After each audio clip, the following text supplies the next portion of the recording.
আসসালামু আলাইকুম ওয়া রাহমাতুল্লাহি ওয়া বারাকাতুহু। আলহামদুলিল্লাহ,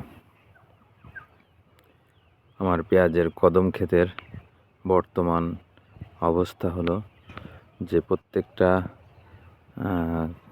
স্টিক তার মাথায় ফুল নিয়ে দাঁড়িয়ে আছে। আলহামদুলিল্লাহ, ফুল খুবই সুন্দর ফুটতেছে।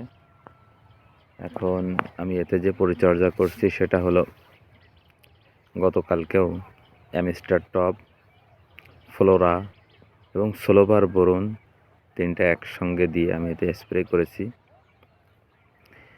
এর পরিচর্যাটা একটু কঠিন, কিন্তু ফসলটা লাভজনক ফসল। যদি আমরা পরিচর্যা ঠিকমতো করতে পারি তাহলে অল্প জমিতে অনেক লাভবান হওয়া সম্ভব।